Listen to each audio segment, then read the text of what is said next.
సహకరించలే, మాకు ఉద్యోగ ఉపాధి అవకాశాల్లో సహకరించలే, మా ప్రాంతానికి పరిశ్రమలు తీసుకురాలే. మళ్ళీ ఇవాళ పనులు ఇగిలించుకుంటూ వచ్చి మాకు ఓట్లు వేయండి, మేము పనులు ఇగిలిస్తాము, పార్లమెంట్లో పోయి గుర్రు పెట్టి నిద్రపోతామని అంటున్నాడు. నేను ఒక్క మాట అడగదలుచుకున్నా. శ్రీనివాస్ రెడ్డి మంచోడే, నాకు కూడా తెలిసినోడే. గతంలో కాంగ్రెస్ పార్టీ ఆయనని ఎంపీటీసీ చేసింది, కేసీఆర్ ఎంపీ చేసిండు, ఆయన అదృష్టం బాగానే ఉంది.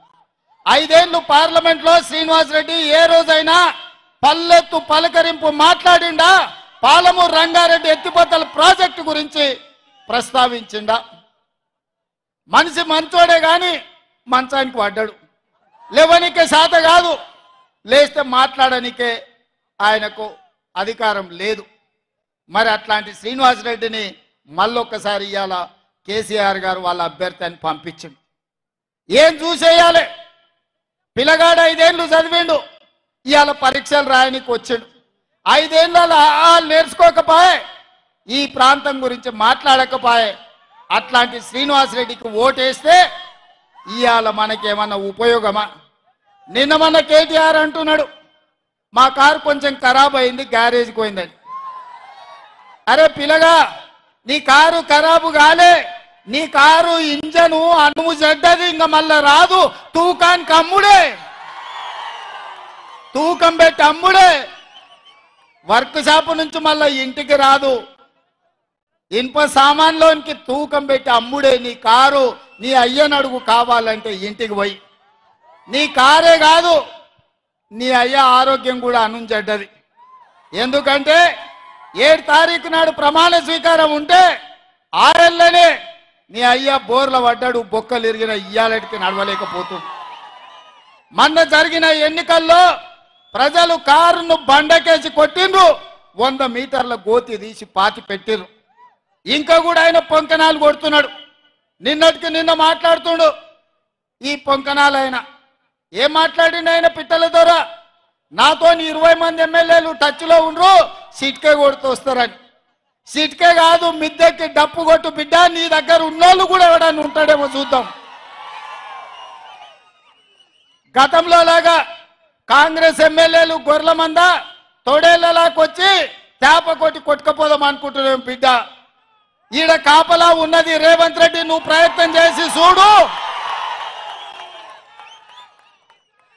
ఈడ మా ఎమ్మెల్యేలను కంచేసి కాపాడుకునే శక్తి హైటెన్షన్ వైర్ రేవంత్ రెడ్డి ఉన్నాడు బిడ్డ. వచ్చి ముట్టుకో. కరెంటు తీగ మీద కాకి కరెంటు కొడితే ఎట్లా కర్రెగా సస్తలో, నువ్వు కాంగ్రెస్ వైపు చూస్తే నీ సంగతి గట్లనే అవుతుంది.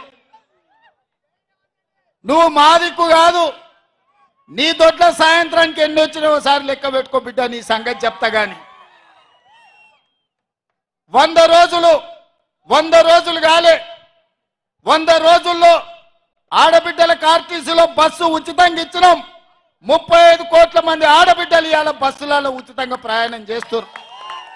100 రోజులు కాలేదు, ఆరోగ్యశ్రీ పథకం ద్వారా 10 లక్షల రూపాయలు ఉచితంగా మహిళలు ఇవాళ అన్ని కుటుంబాలకు ఆరోగ్యాన్ని అందించినాం.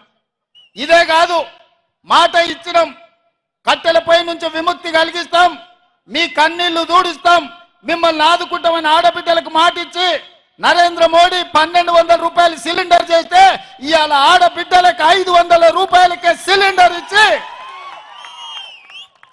ఈ ప్రభుత్వం ఆడబిడ్డల ప్రభుత్వం, ఈ ప్రభుత్వం ఆడబిడ్డల్ని ఆదుకుంటామని చెప్పినాం. స్వయం సహాయక సంఘాల గ్రూపులను 10 ఏళ్ళు నిండా ముంచి ఆడబిడ్డల ఆత్మగౌరవం దెబ్బతీస్తే 100 కోట్ల రూపాయలు స్వయం సహాయక సంఘాలకు అందించి పరేడ్ గ్రౌండ్లో 1,00,000 మంది ఆడబిడ్డలతో కదము తొక్కి ఆడబిడ్డలతో ఆదుకున్న ప్రభుత్వం మా ప్రభుత్వం. ఇదే కాదు, 3 నెలల్లో నీళ్లు నిధులు నియామకాల పేరు మీద తెలంగాణ ఉద్యమం వచ్చి 1,200 మంది తెలంగాణ బిడ్డల ఆత్మ బలిదానాలు చేసుకుంటూ వచ్చిన రాష్ట్రంలో నువ్వు ఉద్యోగ నియామకాలు చేపట్టకపోతే ఇందిరమ్మ రాజ్యం ప్రజాపాలన వచ్చిన ఎంబడే 3 నెలల్లో 30,000 మంది నిరుద్యోగ యువకులకు ప్రభుత్వంలో ఉద్యోగాలు ఇచ్చి ఆ నిరుద్యోగ యువకులల్లా ముఖ్యంగా ఆడబిడ్డల కళ్ళల్లో ఆనందం చూసి మేము కడుపుకు నింపుకున్నాం. అదేవిధంగా బీసీల జనాభా లెక్కలు 60 ఏళ్ళ నుంచి లెక్క పెట్టకపోతే మేము వచ్చి బీసీ జనాభా లెక్కలేసి వాళ్ళు ఎంతమంది ఉన్నారో అంత నిధులు ఇస్తామని మాట ఇచ్చి రాహుల్ గాంధీ గారు ఇచ్చిన మాట మీద ఇవాళ బీసీ జనాభా లెక్కలేస్తున్నాం. మేము ఈ రకంగా ఈ జిల్లాలో ఇంతకుముందు మిత్రుడు వంశీచంద్రెడ్డి చెప్పినట్టు మక్తల్ నారాయణపేట కొడంగల్ ఎత్తిపోతల పథకమే కాదు, medical college, engineering college, veterinary college, nursing college, degree college, మహిళా డిగ్రీ కాలేజీలు, జూనియర్ కాలేజీలు, లా కాలేజీలు మన జిల్లాకి ఇచ్చి మన జిల్లాల పేదలు చదువుకోవడానికి అన్ని విద్యా ఉపాధి అవకాశాలు కల్పించడానికి వాళ్ళు నిర్ణయం తీసుకున్నాం. 100 రోజుల్లో 10,000 కోట్ల రూపాయలు ఈ పాలమూరుకు మంజూరు చేసి పాలమూరు రంగారెడ్డి ఎత్తిపోతల పథకానికి 45 టీఎంసీల నీళ్ల కేటాయింపే కాదు 30,000 కోట్ల రూపాయలు కేంద్ర ప్రభుత్వం నుంచి రాబట్టడానికి కేంద్ర ప్రభుత్వాన్ని ఒత్తిడి చేసి ఇవాళ పార్లమెంట్లో మేము కొట్లాడుతున్నాం. ఇన్ని పనులు ఈ పాలమూరు జిల్లా కోసం మేం చేస్తుంటే ఇవాళ ఈ పాలమూరులో కాంగ్రెస్ను ఓడగొట్టాలి అని చెప్పి గద్వాల గడీల నుంచి దొర్సాని బయలుదేరింది. నేను ఒక్క మాట అడగదలుచుకున్నా మిత్రులారా, నేను ఒక్క మాట చెప్పదలుచుకున్నా. గద్వాల గడీల దొరలకైనా గజ్వేల్లో ఫామ్ హౌస్ దొరలకైనా మీ ఫామ్ హౌస్ల ముందల మీ గడీల ముందల బానిసలుగా మేము బతకదలుచుకోలేదు. మీ కాళ్ళ కింద చెప్పులమో మీ నెత్తి మీద గొడుగో లేకపోతే నీ చేతిలో సురకత్తాయి మా అన్నదమ్ములనే మేము పొడుచుకోదలుచుకోలేదు. మీరు అనుకుంటుండొచ్చు గతంలో లాగానే ఈ పాలమూరు బిడ్డలు మీ కాళ్ళ కింద చెప్పులుగానో మీ నెత్తి మీద గొడుగలుగానో మీ చేతిలో సురకత్తులుగానో మారి మమ్మల్ని మేము పొడుచుకొని చేస్తే మా శవాల మీద మీరు గద్దెనెక్కాలని కలలుగా అంటుండ్రేమో. మీ జాతకం, మీ రంగు, మీ నీతి, మీ జాతి మేము గుర్తించడం, మిమ్మల్ని పండబెట్టి తొక్కి పార్లమెంట్ కాంగ్రెస్ పార్టీ అభ్యర్థిని పంపించే బాధ్యత మా కాంగ్రెస్ పార్టీ కార్యకర్తలు తీసుకుంటారు. నేను అడుగుతున్న మిత్రులారా, 70 ఏళ్ళ మన జిల్లాకు ఒక్క అవకాశం వచ్చింది. ఈ 70 ఏళ్లలో మనకు 1-6 మంత్రి పదవి ఇవ్వడానికే ఎన్నోసార్లు మీన మేషాలు లెక్కబెట్టారు. ఆనాడు తెలంగాణ రాష్ట్ర సాధన కోసం డాక్టర్ జిల్లాలో చిన్నారెడ్డి మొదలుపెట్టిన తెలంగాణ ఉద్యమకారుడు తెలంగాణ రాష్ట్రం వచ్చినాక కూడా చానేళ్ళు మంత్రి పదవి ఇయ్యలే. కానీ ఇవాళ ప్లానింగ్ కమిషన్ వైస్ చైర్మన్గా మనం ఇచ్చి వారిని గౌరవించి ప్రభుత్వంలో భాగస్వాములను చేసినాం. ఓబేదుల్లా కోత్వాల్ది మైనారిటీ కమిషన్ చైర్మన్గా ఈరోజు ఒక మైనారిటీ సోదరునికి ఇవాళ అవకాశం ఇచ్చినాం. ఇదే కాదు, రేపు పార్లమెంట్ ఎన్నికల తర్వాత ముదిరాజు బిడ్డను మంత్రిని చేస్తామని మాటిచ్చి 15 ఆగస్టు లోపల మంత్రిని చేసే బాధ్యత మేము తీసుకుంటాం. ఇదే కాదు, ఇవాళ మిత్రులారా 30 ఏళ్ల నుంచి నానుతున్న సమస్య మాదిగల వర్గీకరణ. మాదిగ ఉపకులాల వర్గీకరణ కోసం పార్లమెంటులే కాదు సుప్రీంకోర్టులో కొట్లాడి వర్గీకరణను సాధించే బాధ్యత నాది, మా మిత్రుడు సంపత్ కుమార్ అని చెప్పి నేను ఈరోజు చెప్పదలుచుకున్నా. ఆనాడు నేను సంపత్ కొట్లాడితేనే శాసనసభలో చంద్రశేఖరరావు ఏకగ్రీవ తీర్మానం చేసిండు. మళ్ళా అఖిల పక్షాన్ని ఢిల్లీకి తీసుకెళ్తాడు. 10 ఏళ్ళైనా తీసుకెళ్లారు. ఇవాళ కొంతమంది మిత్రుల అవసరానికో రాజకీయ పరిస్థితిలో కొంతమందికి వంతబాడుతున్నారు, కొంతమందికి గొడుగుగా మారినారు. నేను వాళ్ళని తప్పు పట్టదలుచుకోలే. కానీ మా మాదిగ బిడ్డలకు నేను మాట ఇయ్యదలుచుకున్నా. 30 ఏళ్ళ మీ పోరాటానికి శాశ్వతంగా ఈ సమస్యకు పరిష్కారం చూపించే బాధ్యత నాది, మా మిత్రుడు సంపత్ కుమార్ది, పెద్దలు దామోదర్ రాజనరసింహ గారిది.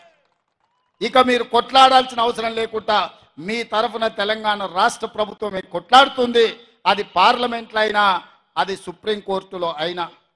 మరి ఇన్ని పనులు నేను చెయ్యాలంటే ముదిరాజుల వర్గీకరణ డి గ్రూప్ నుంచి ఏ గ్రూపుకు మారవాలన్నా, మాదిగల ఏబిసిడి వర్గీకరణ చేయాలన్నా, పాలమూరు రంగారెడ్డి ఎత్తిపోతల పథకానికి జాతీయ ప్రాజెక్టు తేవాలన్నా, పాలమూరు పరిశ్రమలు రావాలన్నా, పాలమూరు యూనివర్సిటీలో అధ్యాపకుల నియామకాలు జరగాలన్నా, ఈ ప్రాంతం అభివృద్ధి జరగాలి అనంటే ఈ జిల్లాలో ఉన్న 2 పార్లమెంట్లు గెలిపించి నాకు ఇవ్వండి.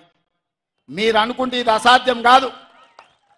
నేనేమి ఆకాశంలో ఉన్న చందమామని అడుగుతలేను, అసాధ్యమైందని నేను అడుగుతలేను, మీ ఆస్తులు అంతస్తులు నేను అడగడం లేదు. ఇన్నేళ్ళు ఎవరెవరికో ఓట్లేసారు, ఎవడెవడో రాజ్యం వెళ్ళిండు, ఎవరి దగ్గరనో పోయి అయ్యా దేహి అని అడుక్కునే పరిస్థితి పాలమూరుకు తెచ్చిండ్రు. ఇవాళ నేను అడుగుతున్నా మీ బిడ్డగా, ఇక్కడనే పుట్టినా ఇక్కడనే పెరిగినా రేపు పోయినా ఈ మట్టిలో కలిసే మీ బిడ్డగా, నల్లమల అడవుల బిడ్డగా, నల్లమల నుంచి వచ్చిన నేను ఈ నేల, ఈ గాలి, ఈ నీరు నాది, మనది, మనందరిది. నాకున్న బాధ, నాకున్న దుఃఖం ఎవరికైనా ఉంటుందా ఈ జిల్లా పట్ల? మీరు ఒక్కసారి ఆలోచన చేయండి. ఎన్నడైనా ఎంతెత్తికి ఎదిగినా ఢిల్లీకి రాజైనా తల్లికి బిడ్డ అన్నట్టే నేను ఈ పాలమూరు బిడ్డను, ఈ పాలమూరును అభివృద్ధి చేసే బాధ్యత నాది. మరి నా తరఫున మీ తరఫున ఢిల్లీలో నేను చెప్పిన పనులు చక్కదిద్దనికే నాకు సొంత మనుషులు కావాలి కదా, మన వాళ్ళు కావాలి కదా. మట్టి పోయినా ఇంటోడే పోవాలని పెద్దలు చెప్పారు. మరి ఇంత పెద్ద సమస్యల్ని పరిష్కరించాలంటే పార్లమెంటులో మన బిడ్డ, మన ప్రభుత్వం చెప్పినట్టు పనిచేసే వాళ్ళు కావాలా వద్దా ఒకసారి ఆలోచన చేయండి. ఇవాళ ప్రభుత్వం మనది, ఇంకా 4.5 ఏళ్ళు మనం ఉంటాం.